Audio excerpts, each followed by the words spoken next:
Good morning. আমি অক্ষয় সামন্ত, science teacher, private ITI কলেজের একজন ইনস্ট্রাক্টর। আজকে আমি তোমাদের ইউনিট এই টপিকটা পড়াবো। এই টপিক থেকে বিভিন্ন ধরনের কম্পিটিটিভ এক্সামে কিছু কোশ্চেন দিয়ে থাকে। এই কোনো সংখ্যার শেষের অঙ্কটা কত হবে ইউনিট বি। কোনো সংখ্যা আমরা জীবনে একটা সংখ্যা লিখবে, সাপোজ 25, তার পাওয়ার থাকবে যদি 10 থাকে, তাহলে শেষে কত আসবে, এরকম ধরনের কোশ্চেন দিয়ে থাকে। তাহলে আজকে আমরা প্রথমে শিখবো একটা সংখ্যার শেষে কি থাকতে পারে। একটা যে কোনো সংখ্যার শেষে 0 থাকতে পারে, 1 থাকতে পারে, 2 থাকতে পারে, 3, 4, 5, 6, 7, 8, 9। যে কোনো সংখ্যার শেষে 0 থেকে 9 এই ডিজিটগুলো থাকতে পারে।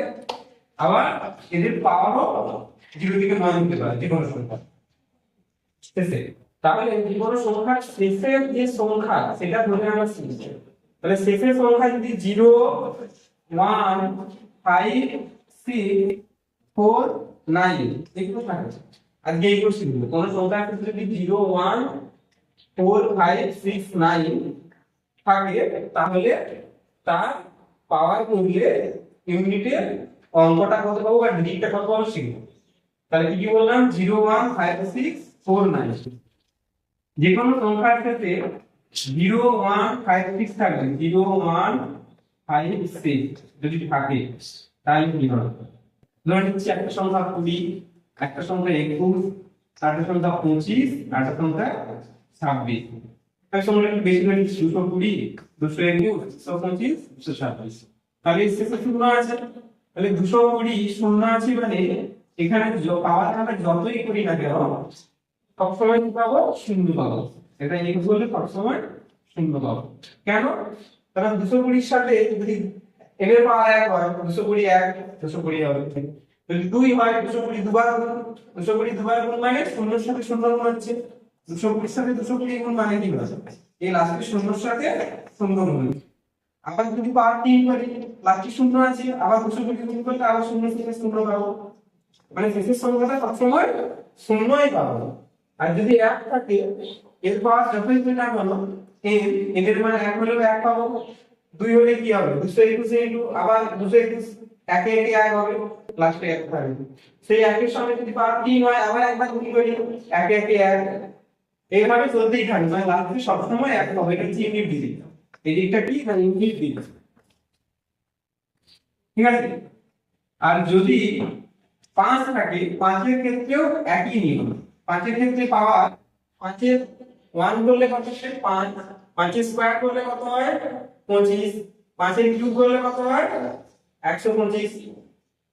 এইভাবে আবার যদি 5 4 করি, তাহলে আবার 5 দিয়ে গুণ হবে। 5 দিয়ে গুণ করলে 5 5 এর লাস্টে 5 আসবে। তাহলে শেষে যদি আমার 5 থাকে, তাহলে এইখানে পাওয়ার যতই থাক বা সংখ্যাটা যত বড়ই হোক না কেন, শেষের ডিজিটটা কত পাবো, 5 পাবো। আর যদি 6 থাকে, 6 এর ক্ষেত্রে কি হবে, 6 এর পাওয়ার 1, 6, 6 স্কয়ার 36। তাহলে 6 এর ক্ষেত্রেও নিয়মটা একই। আমরা যখন 6 গুণ করব, 6 কিউব কত হয়, 216। মানে এই শেষের 6 এর সাথে আবার 6 গুণ করতে হবে। তাহলে শেষে আমি সবসময় 6 পাচ্ছি। তাহলে 226 তার পাওয়ার 3, এর মান 1, 2, 3 যতই হোক না কেন, শেষে আমরা কত পাবো, ডিজিটটা 6 পাবো। তাহলে 0 থাকলে 0, 1 থাকলে 1, 5 থাকলে 5, 6 থাকলে 6। আশা করি এটা সবাই বুঝে গেছে। 0, 1, 5, 6 থাকলে। এইবার যদি 0, 1, 5, 6 না থেকে যদি 4 আর 9 থাকে, তাহলে কি হবে, 4 আর 9। তাহলে আমি ধরে নিচ্ছি 0, 1, 5, 6 না থেকে 4 আর 9 আছে। 4 আর 9 এর ক্ষেত্রে কি হবে, ধরে নিচ্ছি সংখ্যাটা 224 আছে আর 229 আছে।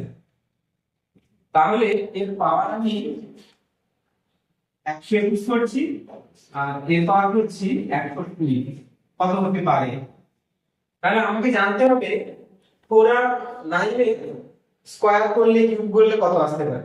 4 এর ক্ষেত্রে কি হয়, 4 এর পাওয়ার যখন অ্যাড করব, 4 টু দি পাওয়ার 1 মানে 4, 4 স্কয়ার 16, 4 কিউব 64। আবার 4 করলে কত হবে, 4 টু দি পাওয়ার 4 করলে আসবে 256। তাহলে আমরা যদি লক্ষ্য করি কি হচ্ছে, না 4 টু দি পাওয়ার 1 করলে শেষে 4 আসছে, 4 এর স্কয়ার করলে শেষে 6 আসছে, 4 এর কিউব করলে শেষে 4 আসছে, আবার 4 এর 4 করলে পাওয়ার 6 আসছে। তাহলে একবার 4 একবার 6 একবার 4 একবার 6, ঠিক আছে। তাহলে যখন এখানে পাওয়ার 1 আছে 3 আছে মানে অড, পাওয়ার যখন অড আছে অযুগ্ম, ঠিক আছে, তখন কি হচ্ছে 4 4 হচ্ছে। আর যখন পাওয়ার ইভেন 2 4 6 তখন কি হবে শেষে 6 আছে। তাহলে এইখানে কত আছে 224, তার শেষে কত 4, পাওয়ার কত 121। 121 টা কি অড, 121 টা অড, অড হলে কত হবে 4 হবে, ঠিক আছে। যদি এখানে 224 121 এর জায়গায় 122 থাকতো, এখানে 4 আর এখানে ইভেন, এটা হচ্ছে ইভেন, এটা ইভেন হলে কত হবে লাস্টে 6 হবে। তাহলে 4 এর নিয়মটা কি শিখলাম, যে কোনো সংখ্যার শেষে যদি 4 থাকে একক অঙ্ক, তারপর যতই হোক না কেন যদি অড থাকে অলওয়েজ 4 হবে শেষের ডিজিটটা, আর যদি ইভেন থাকে শেষের ডিজিটটা কত হবে 6 হবে। পাওয়ারটা দেখতে হবে অড ইভেন, আর সংখ্যাটা দেখতে হবে যে সংখ্যাটা দেয়া আছে তার শেষের সংখ্যা দেখতে হবে, ঠিক আছে।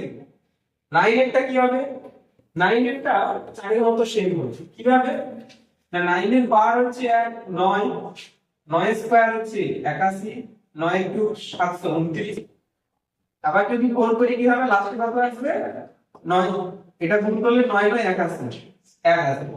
তাহলে একবার 9 আসছে শেষে, একবার 1 আসছে, একবার 9, আবার এই 9 সঙ্গে আবার 9 গুণ করব লাস্টে আমার 1 আসবে। আগে কি সংখ্যা থাকবে না বেরবে, তাহলে শেষের অঙ্কটা 1 আসবে। তাহলে এখানে যখন 1 আছে 3 আছে তখন কি হচ্ছে এগুলো অড, অড থাকলে কত আসছে 9 আসছে। যখন ইভেন 2 4 তখন কত আসবে শেষে 1 আসবে। এখানে 229 লাস্টে 9 আছে, ইভেনে কত, ইভেনে কত হবে তাহলে ইভেনে হবে লাস্টে 1, ডিজিটটা 1 হবে, এটা হচ্ছে ইভেন। আর যদি এরকম একটা অড সংখ্যা থাকে 229, যদি পাওয়ার যদি অড থাকে 120 থাকে তাহলে কত আসবে, তাহলে শেষে ইউনিট ডিজিটটা 9 আসবে, শেষে ডিজিটটা 9 আসবে। তাহলে 4 আর 9 যদি সংক্ষেপে মনে রাখতে হয় 4 টু দি পাওয়ার একটা অড, অড হলে কত হবে 4 টু দি পাওয়ার অড মানে হবে 4, আর 4 টু দি পাওয়ার যদি ইভেন হয় মানে আমি 4 এর আগে যে কোনো সংখ্যা থাকতে পারে লাস্টে 4 যদি ইভেন হয় তাহলে কত হবে 6। 9 এর ক্ষেত্রে 9 to the power 9 to the পাওয়ার যদি অড হয়, অড হলে কত হবে, অড হলে হবে 1 9, আর যদি ইভেন হয় ইভেন হলে হবে 1। আশা করি এটা বোঝা গেছে। কি শিখলাম আজকে, 0 লাস্টে 0 থাকলে 1 থাকলে 0টা শিখেছি, 1টা শিখেছি, 5 6 0 1 5 6 এর নিয়ম হচ্ছে যদি শেষে 0 1 5 6 এই সংখ্যাগুলি থাকে তাহলে তাদের পাওয়ার যাই করি না কেন শেষের অঙ্ক বা ইউনিট ডিজিট অলওয়েজ 0 থাকলে 0, 1 থাকলে 1, 5 থাকলে 5 আর 6 থাকলে 6। আর যদি 4 আর 9 থাকে তাহলে 4 এর অড থাকলে 4, 2 এর মধ্যে যদি ইভেন থাকে পাওয়ার 6, আর শেষে 9 থাকলে কোন সংখ্যা তার পাওয়ারে যদি অড থাকে হবে 9, আর যদি পাওয়ারে ইভেন থাকে তাহলে হবে 1। পরের ক্লাসে আমরা শিখব বাকি যে সংখ্যাগুলো থাকতে পারে 0 1 5 6 4 9 বাদে 2 3 7 8, এই সংখ্যাগুলো যদি শেষে থাকে তাহলে তাদের পাওয়ার কোন সংখ্যা থাকলে শেষে ইউনিট ডিজিটটা কত হবে সেটা পরের ক্লাসে শিখব।